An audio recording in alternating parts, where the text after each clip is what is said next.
Hi friends, welcome back to Kalakal Bakya YouTube channel.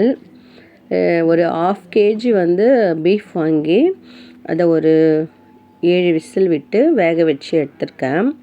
இன்றைக்கி நம்ம என்ன ரெசிபி பார்க்க போகிறோன்னா பீஃப் சுக்கா செய்ய போகிறேன்.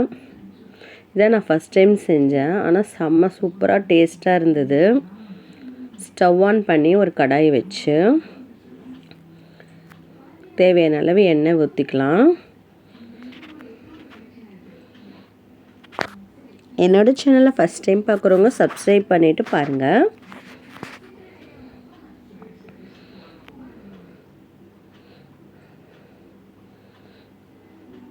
யாராருக்கெல்லாம் பீஃப் சுக்கா பிடிக்கும்ட்டு கமெண்ட் பண்ணுங்கள்.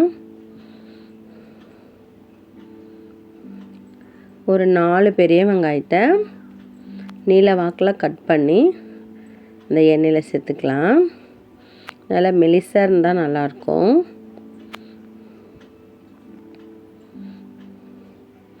வெங்காயம் நல்லா வதங்கட்டும்.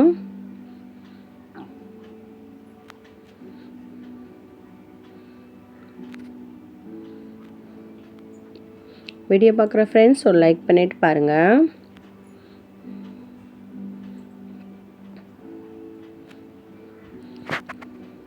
ஓரளவுக்கு வெங்காயம் வதங்கிடுச்சு. இஞ்சி பூண்டு பேஸ்ட்டு போட்டுக்கலாம். ஒரு 1.5 ஸ்பூன் போட்டுக்கலாம். அதோட பச்சை வாசம் போகிற வரைக்கும் நல்லா வதக்கி விட்டுக்கலாம்.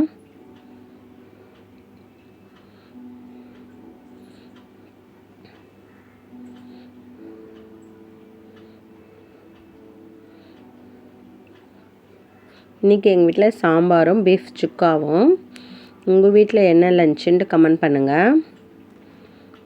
மசாலா சேர்த்துக்கலாம். மஞ்சள் தூள்,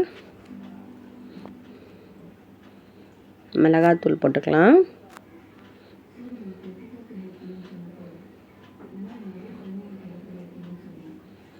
தனியாத்தூள் ஒரு 2 ஸ்பூன் போட்டுக்கலாம்.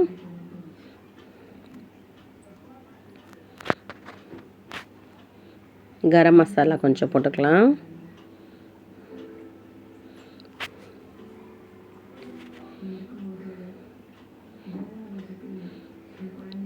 இந்த மசாலாவை நல்லா இந்த எண்ணெயிலே வதக்கி விட்டுக்கலாம். இந்த கறியிலே கொஞ்சம் கொழுப்பு இருந்ததுனால நான் எண்ணெய் கொஞ்சம் கம்மியாக தான் விட்டேன். இப்போ இந்த வேக வச்ச கறியை சேர்த்துக்கலாம். கறி நல்லா சாஃப்டாக வெந்திருந்தது.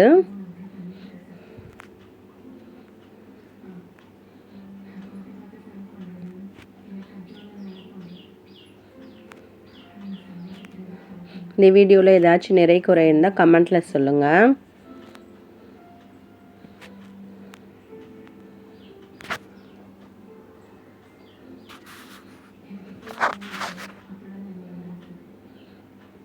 இந்த வேக வச்ச தண்ணியை கொஞ்சம் ஊற்றிக்கலாம்.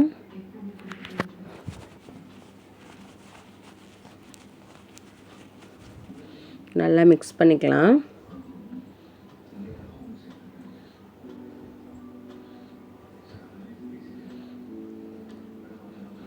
அந்த வெங்காயம் மசாலா அந்த கறியோட நல்லா சேரட்டும். நல்லா கலந்து விட்டுடலாம்.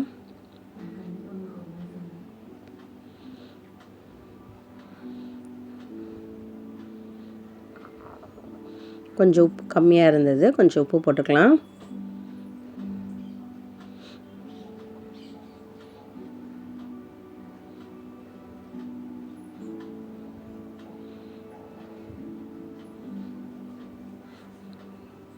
நீங்கள் பீஃப் சுக்கா செஞ்சுருக்கீங்களான்ட்டு கமெண்ட் பண்ணுங்கள். ஒரு தட்டு போட்டு மூடி வச்சிடலாம். பாருங்க, எண்ணெயே நம்ம கம்மியாக தான் ஊற்றணும். எல்லாம் எண்ணெய் எல்லாம் பிரிஞ்சு எப்படி வந்திருக்கு பாருங்கள். இந்த கறியிலே கொழுப்பு இருந்தது. கொஞ்சம் ஃப்ரெஷ்ஷான கொத்தமல்லியும் கொஞ்சம் கருவேப்பிலையும் போட்டுடலாம். அவ்வளோதான், சூப்பராக ரெடி ஆயிடுச்சு. இந்த வீடியோ பிடிச்சிருந்தா என்னோடய சேனலை சப்ஸ்கிரைப் பண்ணி சப்போர்ட் பண்ணுங்கள். உங்கள் ஃப்ரெண்ட்ஸ் அண்ட் ஃபேமிலிக்கு ஷேர் பண்ணுங்கள். செம்ம டேஸ்ட்டாக இருந்தது. அதுவும் அந்த மிளகா கிள்ளி சாம்பாருக்கும் இந்த பீஃப் சுக்காவுக்கும் காம்பினேஷன் செம்மையாக இருந்தது.